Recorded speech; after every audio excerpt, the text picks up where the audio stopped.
All right, let's jump right in. What if miracles aren't these rare lightning strike events that we just have to sit around and wait for? I mean, what if they're actually our natural state of being, and we, without even realizing it, are the ones blocking them? Today, we're going to explore exactly what those blocks are, and even better, how we can start to let them go. And this quote right here from Marci Shimoff, it really is the heart of what we're talking about. The whole idea isn't about pushing harder or trying to be perfect. Nope. It's about learning how to get out of our own way. So, here's our plan. First, we'll talk about this thing called the miracle zone. Then, we'll get into 4 huge blocks: our strange attachment to pain, the sneaky feeling of unworthiness, that trap of needing to be certain, and how our environment shapes us. And then, we'll wrap it all up to see how miracles can go from feeling rare to feeling totally natural. Okay, first things first, what in the world is the miracle zone? Just to be super clear, it's not some prize you get for working hard or a reward for being good. Think of it more as a state of allowing, a space where life can finally flow to you with all the good stuff it's been trying to offer all along. All right, let's tackle our first block. And, this one can be a little tough to look at, but it is so important. We're going to investigate that very human habit of holding on tight to things that are actively hurting us. And this is the million-dollar question, isn't it?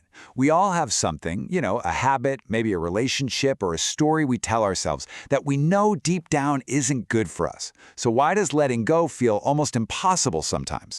This is so cool because it breaks it down from 3 different angles, and suddenly our self-sabotage starts to make a weird kind of sense.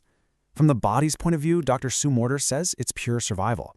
Your nervous system's main job isn't making you happy, it's keeping you safe. And safe often just means familiar. So the pain you know can actually feel safer to your body than the freedom you don't. Then there's the mind. Michael A. Singer points out something huge. We aren't attached to the pain itself. We're attached to the story about the pain. It gets woven into our identity. And finally, in our physical world, Marie Kondo shows us how our stuff, our actual objects, can be anchors to past sadness. Getting rid of them can feel like you're throwing away a piece of who you are. So the good news is, you don't have to solve this all at once. The experts all suggest starting with small, gentle steps that prove to your system that letting go is actually safe. You could try what Dr. Morter suggests. Just place a hand on your body where you feel tense and breathe. That's it. Or you could question your thoughts, like Byron Katie teaches. Ask yourself, is it 100% true that I can't let this go? You could even start really small, with Marie Kondo's advice to declutter just 1 drawer. This is like a tiny workout for your nervous system, teaching it that letting go leads to clarity, not chaos. Okay, on to block number 2. This one is sneaky. It often runs in the background of our lives, and we don't even have a clue it's there. It's that deep, unconscious feeling of being unworthy, and it can literally push away good things when they try to come into our lives. Just think about that for a second. This doesn't usually show up as a big flashing sign. It's more of a quiet saboteur. How does this hidden belief pop up in your own day-to-day life, in your choices, in your reactions? So it turns out unworthiness wears a lot of different masks, and what's really important to get is that it's not a character flaw. Gabor Mate calls it an adaptation, a clever survival strategy you probably learned as a kid to stay safe. Marci Shimoff sees it hiding in plain sight as being an overachiever, that constant need to prove you're good enough. For Joe Dispenza, it's actually a chemical state. Your body can get addicted to the feelings of stress and self-doubt, so when joy shows up, it feels, weird and unfamiliar. And Teal Swan describes it as this inner battle, where one part of you wants something and another part immediately jumps in to punish you for even wanting it. The path through this isn't about fighting it, it's about being kind to yourself. Louise Hayes suggests you don't even have to believe it yet. Just start with willingness. An affirmation like, "I am willing to believe I'm worthy," is a huge first step. Joe Dispenza recommends you actually rehearse the feeling of receiving. Just sit quietly and imagine what it would feel like to get something wonderful without having to do a single thing to earn it. And most of all, like Gabor Mate says, you have to drop the self-judgment. Healing happens when you're on your own side. All right, let's talk about our third major block, the certainty trap. This is for anyone out there who's ever said, "I'll do it when I feel ready," or "I'm just waiting for things to be clearer." It's that need for a 100% guarantee before we'll even take one tiny step forward. And here's the crazy thing, right? We all know this from our own lives. Confidence, clarity, they almost never show up before we do something. They show up because we do something. So why does our brain keep getting it backwards? This just breaks down the whole illusion perfectly. On the one side, you've got the myth, Stephen Pressfield calls waiting for certainty resistance in a tuxedo. It looks all smart and responsible, but really, it's just fear dressed up. And Mel Robbins explains the science. Our brain wants certainty to lower risk and save energy. Simple as that.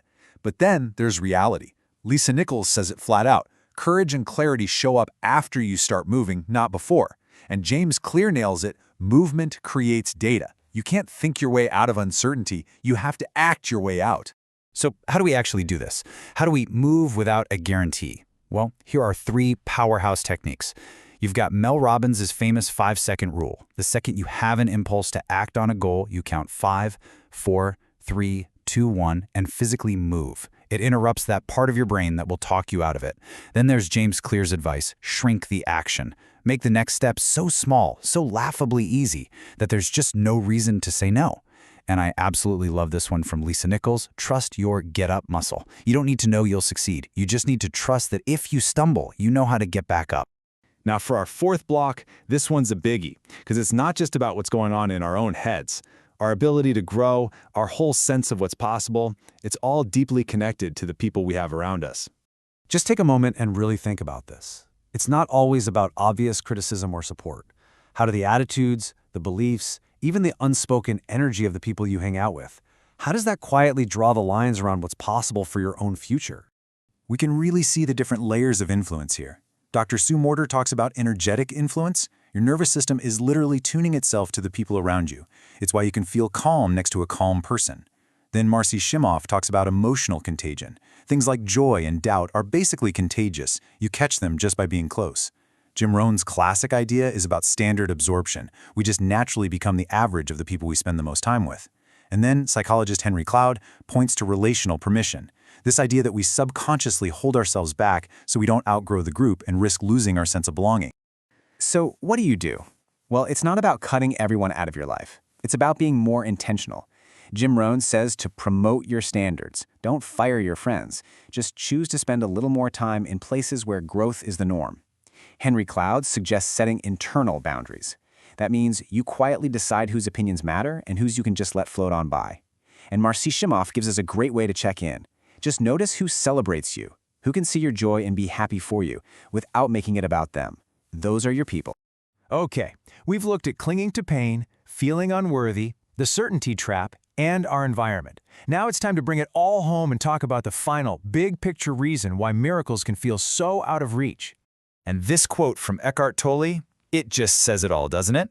The final block isn't something we do. It's about where our attention is, or, more accurately, where it isn't. We miss the little miracles happening all the time because we're lost in the past or worrying about the future. So, with everything we've talked about, let's redefine that miracle zone one last time. It's not a place you have to fight to get to. It's the natural state that just shows up when you allow fear to loosen its grip and you let something else, call it love, trust, whatever feels right, take the lead. You know, when you boil it all down, this is really about a huge shift in how we approach life. It's a shift from forcing things to allowing them, from trying to control everything to just trusting the process, from resisting what is to accepting it, from waiting on the sidelines to actually participating in your own life. And maybe most importantly, from living in your memories and your worries to finally showing up right here, right now. And that brings us to this final thought. We spend so much time asking ourselves, am I ready? Am I good enough? Am I sure about this? But what if those are the wrong questions? What if the real question, the one that changes everything, is simply this: am I willing to begin without any guarantees?